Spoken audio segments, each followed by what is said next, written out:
പരിചയപ്പെടുന്നതുവരെ അയാളായിരുന്നു. അയാളിൽ നിന്ന് അദ്ദേഹത്തിലേക്കുള്ള അകലം ഒരു പുഞ്ചിരി മാത്രമായിരുന്നു. പുതിയൊരു വീഡിയോയിലേക്ക് എവരെയും സ്വാഗതം. എവർക്കും നമസ്കാരം. ദൈവം സമൃദ്ധമായി അനുഗ്രഹിക്കട്ടെ.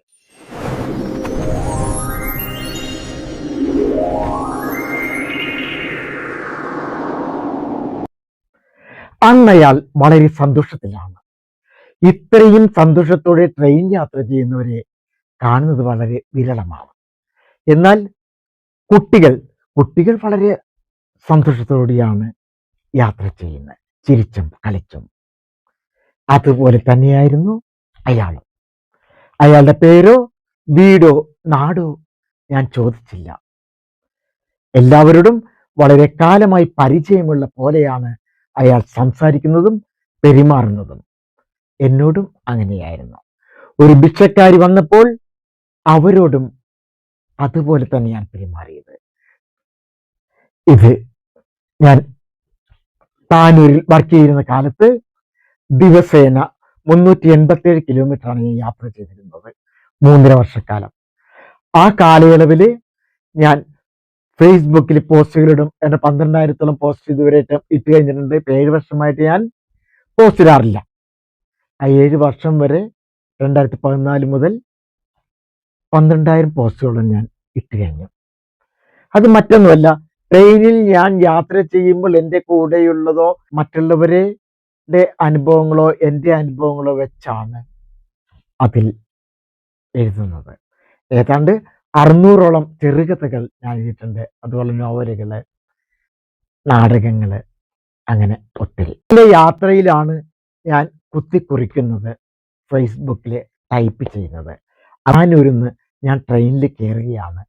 ശനിയാഴ്ചയാണ്. ശനിയാഴ്ച എന്ന് പറഞ്ഞാൽ പല എംപ്ലോയീസും തിരികെ വീട്ടിലേക്ക് പോകുന്നതാണ്. പിറ്റേ ദിവസം ഞായറാഴ്ചയല്ലേ, അതുകൊണ്ട് അവർ വീട്ടിലേക്ക് പോകുന്ന ദിവസമാണെന്ന്. അവരുടെ കുട്ടികളുണ്ടാവും. അതുകൊണ്ട് എനിക്ക് അന്ന് സീറ്റ് കിട്ടിയില്ല. എനിക്ക് സീറ്റ് കിട്ടിയപ്പോൾ ഞാൻ ഉടനെ എൻ്റെ കൂട്ടത്തിലുള്ള നമ്പൂതിരി മാഷെ അതിൽ പിടിച്ചിരുത്തി. ആ ഇരുത്തിയതോ അയാളുടെ അടുത്താണ്. ആ കൂടുതൽ സംസാരിച്ചിരുന്ന, എല്ലാവരോടും സൗമ്യമായി പെരുമാറിയ അദ്ദേഹത്തിൻ്റെ അടുത്ത്. വളരെ നീറ്റായ ഡ്രസ്സാണ്. ഷർട്ട് ഇൻസെർട്ട് ചെയ്തിട്ടുണ്ട്, ഗോൾഡൻ വാച്ച് ഉണ്ട്, നല്ല ലുക്കിലാണ് അദ്ദേഹം ഇരിക്കുന്നത്. അദ്ദേഹത്തിൻ്റെ കയ്യിലാണെങ്കിൽ ഒരു ചെറിയ ബാഗ് ഉണ്ട്, പിന്നെ 2-3 കിറ്റുകളുണ്ട്. അതാണ് അദ്ദേഹത്തിൻ്റെ വേഷം. ഒരു നാടോടി ലുക്കാണ്. അദ്ദേഹം എല്ലാവരോടും സംസാരിക്കുകയായിരുന്നു. ഞാനും സംസാരിച്ചു. നമ്മൾ പൊതുവെ അങ്ങനെ ഒരാളുടെയും സ്വകാര്യതയിലേക്കൊന്നും കയറി സംസാരിക്കാറില്ല. പേരുകളൊക്കെ ഒത്തിരി സംസാരിച്ച ശേഷമായിരിക്കും വരിക. എന്തെങ്കിലും ഒരു സബ്ജക്റ്റ് സംസാരിക്കുന്ന സബ്ജക്റ്റ് ആയിരിക്കും സംസാരിച്ചു പോകുന്നത്. ആ സമയത്ത് നമ്പൂതിരി മാഷ് അദ്ദേഹത്തിൻ്റെ അടുത്തിരിക്കുകയാണ്. ഇപ്പൊ ഞങ്ങൾ തമ്മിൽ സംസാരിക്കാൻ വേണ്ടി അദ്ദേഹം പറഞ്ഞു, ഞാൻ എഴുന്നേറ്റ് തരാം, ഞാൻ കുറെ നേരമായി ട്രെയിൻ യാത്ര ചെയ്യുന്നത്, എഴുന്നേറ്റ് തരാം. ഞാനിപ്പോൾ അദ്ദേഹത്തിന് തടഞ്ഞുകൊണ്ട് പറഞ്ഞു, വേണ്ട, അത് സാരമില്ല. അദ്ദേഹത്തിന് ഏതാണ്ട് 80-നും 85-നും ഇടയിൽ പ്രായം കാണും. മുതിർന്നവരെ നിർത്തുന്നത് പോലും മനസ്സിനെ കുത്തി നോവിക്കുന്നതാണ്. അപ്പോൾ പിന്നെ നമ്മൾക്കായി ഒരു സീറ്റ് ഒഴിഞ്ഞു തരികയും നിൽക്കുകയും ചെയ്താൽ എത്രയധികം പ്രയാസമായിരിക്കും ഉണ്ടാവുക. അങ്ങനെ എഴുന്നേൽപ്പിച്ച് നിർത്തുന്നത് എൻ്റെ മാതാപിതാക്കളെ എഴുന്നേൽപ്പിച്ച് നിർത്തുന്നതിന് തുല്യമാകും. കുറ്റിപ്പുറത്തെത്തിയപ്പോ നമ്പൂതിരി മാഷ് ഇറങ്ങി. എനിക്കവിടെ സീറ്റും കിട്ടി. ഞങ്ങളെങ്ങനെ പലതും ഇങ്ങനെ സംസാരിച്ചു, വീട്ടുകാര്യങ്ങൾ ഒഴിവായി. അങ്ങനെ പോകവേ ഷൊർണൂരിൽ നിന്നും, അതായത് കുറ്റിപ്പുറം കഴിഞ്ഞാൽ ഇന്റർസിറ്റിക്ക് സ്റ്റോപ്പ് ഉള്ളത് ഷൊർണൂരാണ്.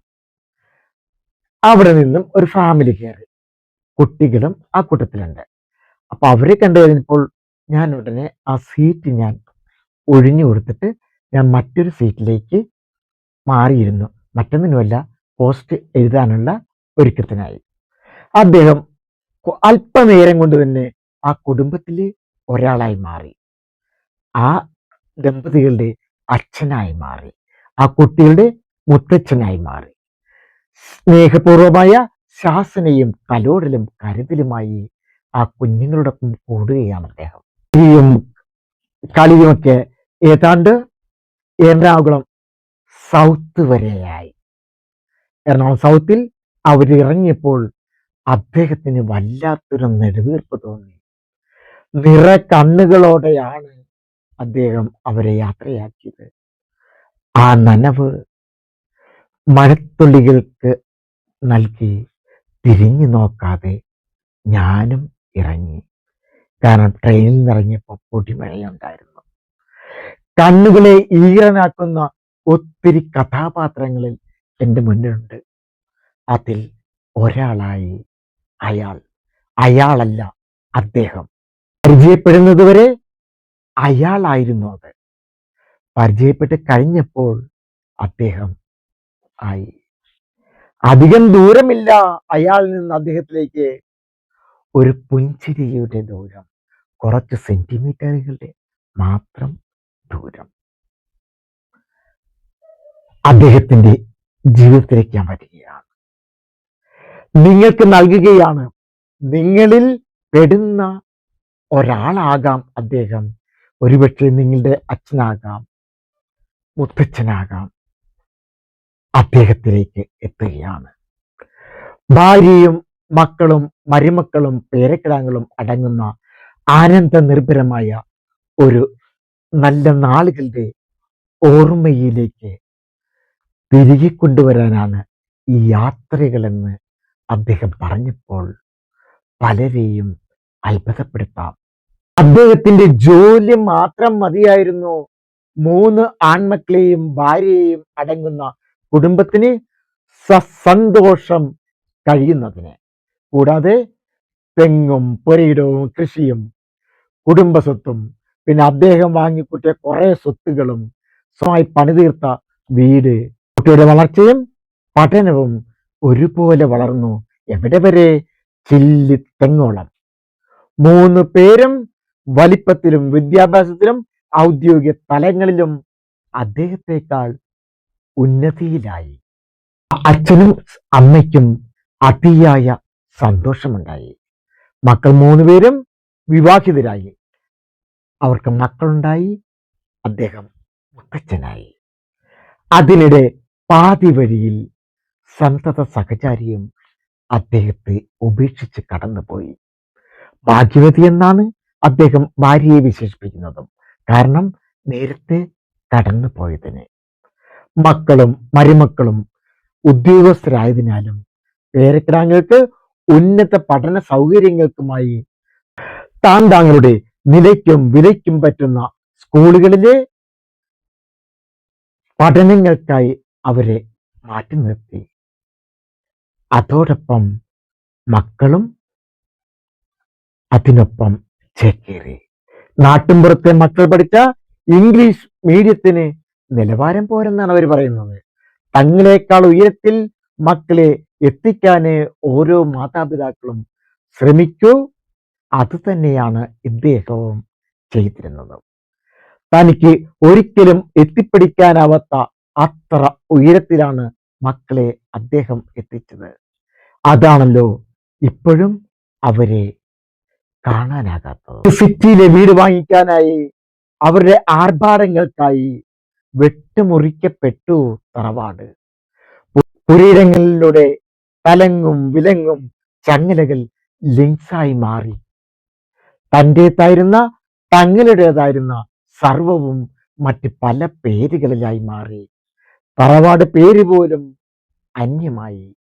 ഒരിക്കൽ, അതായത് ഒത്തിരി വർഷങ്ങൾക്ക് മുമ്പ്, മക്കൾ വിവാഹം കഴിക്കുന്നതിന് മുമ്പ് തൊട്ടടുത്തുള്ള വീട്, ഈ തറവാടിന്റെ അടുത്തുള്ള വീട്ടുകാരൻ തങ്ങളുടെ വീട്ടുപേരെടുത്തു എന്ന് പറഞ്ഞ് ഇളയവൻ പ്രശ്നമുണ്ടാക്കി.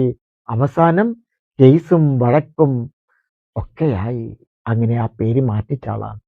ആ ആൾ പോലും വിവാഹം കഴിഞ്ഞ് മറ്റൊരു വീട്ടിലേക്ക് മാറ്റിയപ്പോൾ വൈഡൂര്യങ്ങളിൽ ഒന്നാക്കി ആ വീട്ടിന്റെ പേരും. മക്കൾ ഒരു കാര്യം ചെയ്തു. തൻ്റെ സൗകര്യത്തിനും സ്വകാര്യതയ്ക്കുമായി, ഒരുപക്ഷെ മക്കളുടേതാണ് എന്ന് പറയുന്നതാണ് ശരി, അദ്ദേഹത്തിനും കിട്ടി നല്ലൊരു പേരുള്ള വീട്. സമപ്രായക്കാരും തന്നേക്കാൾ ഇളയവരും മൂത്തവരുമായ ഒത്തിരി പേരുള്ള ഒരു വീട്.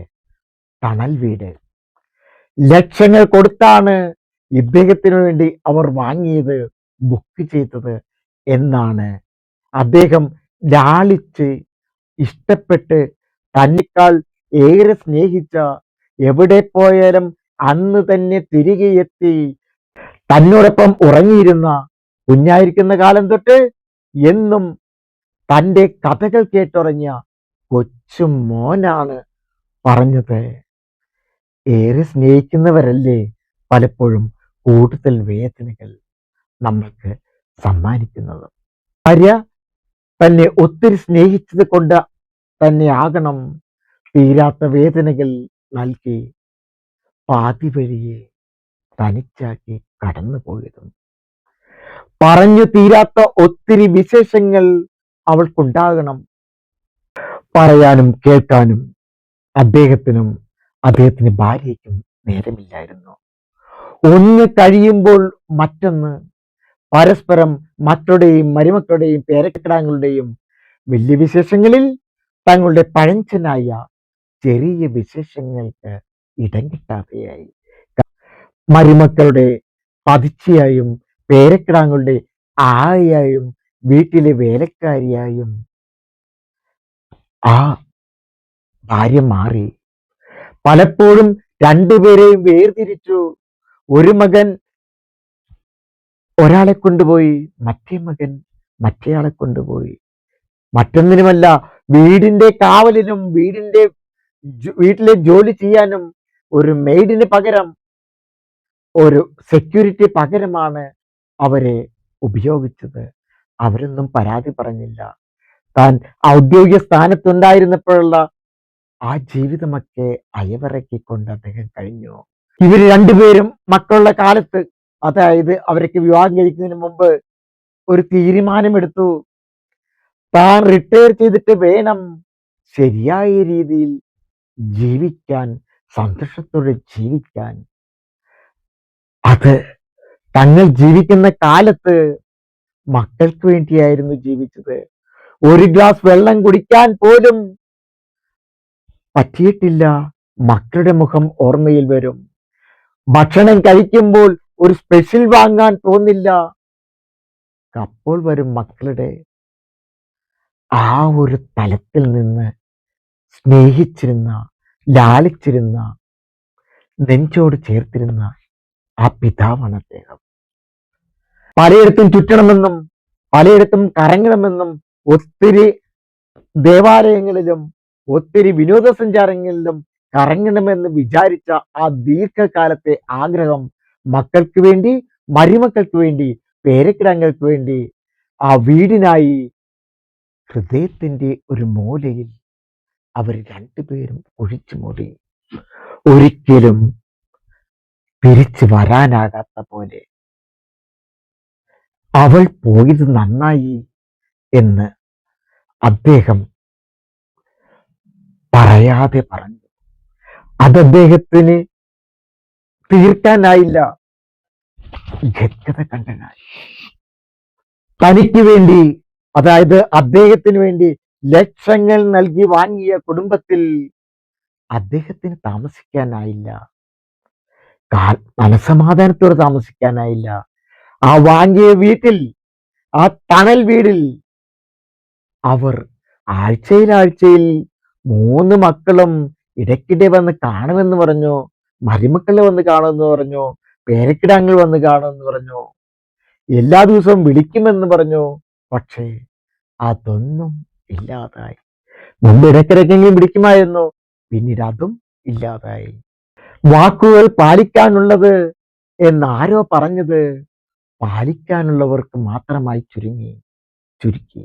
പണ്ടൊരിക്കൽ താൻ ഓഫീസിൽ നിന്ന് വരുമ്പോൾ മോൻ പറഞ്ഞു, ഇളയ മോൻ പറഞ്ഞു, തന്നെ ഈ വൃദ്ധസദനത്തിലാക്കിയ മോൻ പറഞ്ഞു, അച്ഛാ എനിക്ക് വരുമ്പോൾ ആപ്പിൾ വേണമെന്ന് പറഞ്ഞു. രാവിലെ ഓഫീസിലേക്ക് പോകുമ്പോഴാണ് പറഞ്ഞത്. പക്ഷേ ബസ്സിൽ നിന്ന് തിരികെ വരുമ്പോൾ ബസ് ബ്രേക്ക് പിടിച്ചതിനകത്ത് താഴെ വീണ് കൈക്ക് ഒടിവ് സംഭവിച്ചു. ആ വേദനയായത് കൊണ്ട് അദ്ദേഹം ഇടയ്ക്കിറങ്ങി സാധനങ്ങൾ വാങ്ങിക്കാനായില്ല. ഫ്രൂട്ട്സ് വാങ്ങിക്കാനായില്ല. രാത്രി വളരെ താമസിച്ചാണ് വീട്ടിലെത്തിയത്. അന്ന് പാതിരാത്രിയായപ്പോൾ വീട്ടിലെത്തിയപ്പോൾ അവൻ ആദ്യം അന്വേഷിച്ച ഇതാണ്: അച്ഛാ, എവിടെ എന്റെ ആപ്പിൾ എന്ന്? അച്ഛൻ ഒന്നും പറയാനായില്ല. ആ പാതിരാത്രി അദ്ദേഹം ഇറങ്ങി മമ്മദിനെ അന്വേഷിച്ചു. അവിടുത്തെ പഴക്കച്ചവടക്കാരനെ അദ്ദേഹത്തിന്റെ വീട്ടിൽ ചെന്ന് അദ്ദേഹത്തെ വിളിച്ചിട്ട് കട തുറപ്പിച്ച് ആപ്പിൾ വാങ്ങി അന്ന് രാത്രി തന്നെ മോന് ആപ്പിൾ നൽകിക്കൊണ്ട് വാക്ക് പാലിക്കാനായിരുന്നു. വാക്കിന്റെ വില എന്താണെന്ന് അവർക്ക് കുഞ്ഞായിരിക്കുമ്പോൾ പാഠമാകാനും ജീവിതത്തിൽ പാഠമാക്കാനും തുടരാനും വേണ്ടിയിട്ടാണ് അദ്ദേഹം ചെയ്തത്. ആ വാക്കാണ് ഇപ്പോൾ പഴയ ചാക്കിന്റെ വില പോലുമില്ലാതെ ആയതും ആ മകൻ തന്നെ. പണ്ടേ കൂട്ടുകാരൊന്നും ഇദ്ദേഹത്തിന് ഇല്ലായിരുന്നു.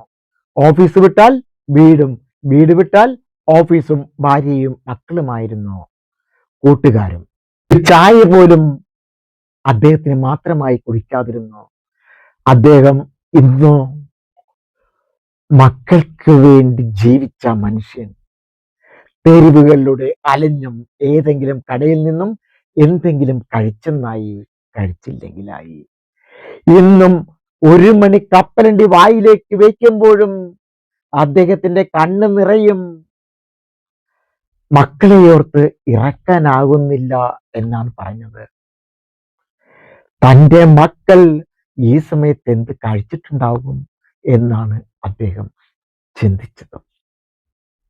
ഗവൺമെന്റ് സർവീസിലെ വലിയ ഉദ്യോഗസ്ഥരായിരുന്നു റിട്ടയർ ചെയ്യുന്ന സമയത്ത്. ആ സമയത്ത് ഒത്തിരി സ്വത്തുക്കൾ വാങ്ങി, കാറും മറ്റു പലതും. റിട്ടയർമെന്റിന് കിട്ടിയ കാശും മക്കൾക്കായി വീതിച്ചു. അപ്പോൾ ഭാര്യ ഒരു കാര്യം പറഞ്ഞു: എല്ലാ കാശും തീർക്കല്ലേ ചേട്ടാ, കുറച്ച് കാശെങ്കിലും ഒരു കരുതലിനായി വെക്കണേ എന്ന് പറഞ്ഞു. നമ്മൾക്ക് എന്തെങ്കിലുമൊക്കെ ആവശ്യം വരുമ്പോൾ അത് നമുക്ക് ഉപയോഗിക്കാം. പെൻഷൻ കിട്ടുന്ന കാശൊന്നും നമ്മുടെ വലിയ ശമ്പളമുള്ള മക്കൾക്ക് ആവശ്യം ഉണ്ടാവില്ല. അതുകൊണ്ട് ഭാര്യയുടെ നിർബന്ധത്തിൽ വഴങ്ങി PF നിന്നും കിട്ടിയ തുക ഒരു ബാങ്കിൽ ഫിക്സഡ് ഡിപ്പോസിറ്റ് ചെയ്യിപ്പിച്ചു. ഭാര്യ കയ്യോടെ വിളിച്ചു കൊണ്ടുപോയാണ് ചെയ്യിപ്പിച്ചത്. നമ്മുടെ കാലശേഷം മക്കൾക്ക് നൽകാലോ ഈ കാശ്. ഇത് നമ്മൾക്ക് വേണ്ടി മാറ്റിവെക്കുകയല്ല, അവർക്കായി കരുതുകയാണ്. അവർക്കിപ്പോൾ കാശ് കൊടുത്താൽ അവർക്ക് ചിലവായി പോകും. എന്നാൽ അത് ഫിക്സഡ് ഡിപ്പോസിറ്റായി നമ്മൾ വിട പറയുമ്പോൾ അതവർക്ക് കിട്ടുമ്പോൾ അതവർക്ക് സന്തോഷമാവില്ലേ? നമ്മുടെ ചടങ്ങുകളൊക്കെ, മരണാനന്തര ചടങ്ങുകൾ നടത്താൻ അവർക്ക് അത് ഉപകാരപ്പെടില്ലേ? അതുകൊണ്ട് അദ്ദേഹത്തോട് പറഞ്ഞു, വിഷമമൊന്നും വിചാരിക്കണ്ട ചേട്ടാ. അങ്ങനെ മനസ്സില്ല മനസ്സോടെ അന്നിട്ട കാശുള്ളത് കൊണ്ട് ഒരു നാടോടിയായി അദ്ദേഹം ജീവിക്കുകയാണ് എന്ന് പറയുകയാണ്. കാരണം മറ്റൊന്നുമല്ല, അതൊരു നല്ല എമൗണ്ട് ആയിരുന്നു. ആ എമൗണ്ടിന്റെ എത്രയോ ഇരട്ടിയാണ് മക്കൾക്കായി കൊടുത്തത്, മരുമക്കൾക്കായി കൊടുത്തത്, പേരക്കിടാങ്ങൾക്കായി കൊടുത്തത്. ആ തുക ആ വൃദ്ധസദനത്തിൽ കൊടുക്കാൻ വേണ്ടിയിരിക്കുകയായിരുന്നു. പക്ഷേ അദ്ദേഹത്തിന് മനസമാധാനത്തോട് ഒരു രാത്രി പോലും കിടക്കാനാവുന്നില്ല. കണ്ണടയ്ക്കുമ്പോൾ പേരക്കിടാങ്ങളുടെ സ്വരമാണ്, തൻ്റെ മക്കൾ കുട്ടിയായിരിക്കുമ്പോഴുള്ള സ്വരമാണ്, അച്ഛ അച്ഛ എന്നുള്ള വിളിയാണ്. അതുകൊണ്ട് അദ്ദേഹം ഇറങ്ങി സഞ്ജീവെടുത്തുകൊണ്ട്, അവിടെയൊന്നും പറഞ്ഞില്ല. ലക്ഷങ്ങൾ അവിടെ ഡിപ്പോസിറ്റ് നൽകിയിട്ടുണ്ട്. തൻ്റെ തന്നെതാണ് അവിടെ കൊടുത്തത്, മകനാണ് കൊടുത്തതെങ്കിലും. പക്ഷെ അതൊന്നും വാങ്ങിക്കാൻ അദ്ദേഹം നിന്നില്ല. തൻ്റെ പ്രിയതമയോടൊപ്പം പല സ്ഥലങ്ങളും പോകണമെന്ന് പറഞ്ഞിരുന്നില്ലേ? എല്ലാ സ്ഥലങ്ങളും സന്ദർശിച്ചു അദ്ദേഹം. ആരാധനാലയങ്ങൾ ഉൾപ്പെടെ അദ്ദേഹത്തിന്റെ ആത്മാവിൽ നിന്നും അടർത്തി മാറ്റാനാകാത്ത വിധം ഇന്നും അദ്ദേഹത്തോടൊപ്പം ആ ഭാര്യ ഉണ്ടെന്നാണ് അദ്ദേഹം പറയുന്നത്. ആയതിനാൽ താൻ കാണുന്നത് അവളും കാണുന്നുണ്ട്. തനിക്ക് കാണാൻ അല്ല അദ്ദേഹം ഇങ്ങനെ ദേശാടനം നടത്തുന്നത്. അവള ആണ് ഈ കണ്ണിൽ നിറയെ, ഈ മനസ്സിൽ നിറയെ, ഹൃദയത്തിൽ നിറയെ. ഈ യാത്രകളെല്ലാം പ്രീതമയെ കാണിക്കാനും അവൾക്ക് കൊടുത്ത വാക്ക് പാലിക്കാനുമാണ്. അദ്ദേഹം ഒരു സ്ഥലങ്ങളിലും സ്ഥിരമായി താമസിക്കില്ല. ഇന്ത്യയിലെ പലയിടങ്ങളിലും കേരളത്തിലെ ഒട്ടുമിക്ക സ്ഥലങ്ങളിലും ഒരു ജിപ്സിയെ പോലെ, ഭിക്ഷാന്തേഹിയെ പോലെ, ലക്ഷങ്ങൾ ഡിപ്പോസിറ്റുള്ള ATM കാർഡുകളുള്ള അദ്ദേഹം അലഞ്ഞു തുടങ്ങി. എവിടെയും അദ്ദേഹത്തിന് കൂട്ടുകാരുണ്ടായി. പ്രിയരെ, ഇതൊരു വ്യക്തിയുടേത് മാത്രമല്ല, സമൂഹത്തെ കാർന്നു തിന്നുന്ന അർബുദമാണ് ഇത്. ഇതിന് പരിഹാരമുണ്ട്. അതിന് ഒരു ഫിസിഷ്യന്റെയും ഒരു സൈക്കോളജിസ്റ്റിന്റെയും ധ്യാനത്തിന്റെയും ഓർമ്മിക്കലുകൾ വേണ്ട, ഓർമ്മിപ്പിക്കലുകൾ വേണ്ട. കണ്ണാടിയിൽ സ്വന്തം ശരീരത്തിൽ ഒന്ന് നോക്കിയാൽ മതി. നാം പിന്നിട്ട വഴികളിലും വർഷങ്ങളിലും ഒന്ന് പരതിയാൽ മതിയാകും. ഞാൻ ഇന്ന് ആരാണ്? ഞാൻ ഇന്നലെ ആരായിരുന്നു? ഞാൻ നാളെ ആരാകും എന്ന വകതിരിവുണ്ടാകാൻ ദൈവത്തിന്റെ സ്പർശം കൂടി അനിവാര്യമാണ്. അതൊക്കെ കുഞ്ഞുനാളുകളിൽ മക്കൾക്ക് കൊടുത്താൽ മാത്രമേ അതുണ്ടാവൂ.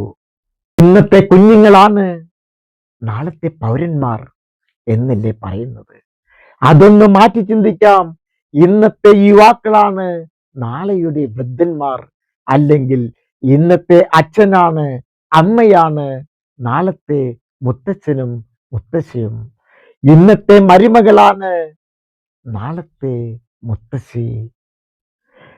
നാളെയുടെ നിങ്ങളെയാണ് നിങ്ങൾ തെരുവിലും ആരാധനാലയങ്ങളിലും വൃദ്ധസദനത്തിലും ഉപേക്ഷിക്കുന്നതെന്നറിയുക. സൂക്ഷിച്ചു നോക്കൂ, അവർക്ക് നിങ്ങളുടെ മുഖമില്ലേ? അതെ, നമ്മുടെയൊക്കെ മുഖമാണ് അവർക്കുള്ളത്. നാം സോഷ്യൽ മീഡിയയിലൂടെ നാം കാണുന്നു ഒത്തിരി പാവങ്ങളെ, വൃദ്ധരായ മാതാപിതാക്കളെ ആരാധനാലയങ്ങളിലെ, തെരുവുകളിൽ, ബസ് സ്റ്റാൻഡില്, എല്ലായിടത്തും ഉപേക്ഷിക്കുന്നത്. ഒന്ന് തള്ളുന്നവരുണ്ട് നമ്മുടെ കൂട്ടത്തിൽ. അതെല്ലാം സ്വാഭാവിക മരണമായി തീരും, വാർദ്ധക്യ സഹജമായ മരണമായി തീരും. കെട്ടിത്തൂക്കുന്നവരുണ്ട്, വിഷം കൊടുത്ത് കൊല്ലുന്നവരുണ്ട്. അവിടെ പണത്തിന്റെ പിന്നില്, അതിന്റെ മുകളില്, അതൊക്കെല്ലാം സ്വാഭാവിക മരണമായി പോകും. ഓരോ വൃദ്ധജനങ്ങൾ മരിക്കുമ്പോഴും അതിനൊക്കെ പിന്നിൽ എന്തെങ്കിലൊക്കെ ചിലയിടങ്ങളിലൊക്കെ കാണാം. അതെ, നിങ്ങൾ സൂക്ഷിച്ചു നോക്കൂ, അവർക്കുള്ളത് നിങ്ങളുടെ മുഖമാണ്, നിങ്ങളുടെ മാത്രം മുഖമാണ്. നാളത്തെ നിങ്ങളുടെ. എവരെയും ദൈവം അനുഗ്രഹിക്കട്ടെ, ദൈവം രക്ഷിക്കട്ടെ, കരുതട്ടെ എന്ന് പ്രാർത്ഥിച്ചുകൊണ്ട് മറ്റൊരു വീഡിയോയുമായി വീണ്ടും നമുക്ക് കാണാം. Thank you. ഇതുപോലെയുള്ള വീഡിയോകൾ ലഭിക്കുവാനായി സബ്സ്ക്രൈബ് ചെയ്തിട്ടില്ല എങ്കിൽ സബ്സ്ക്രൈബ് കൂടെ ചെയ്യണേ.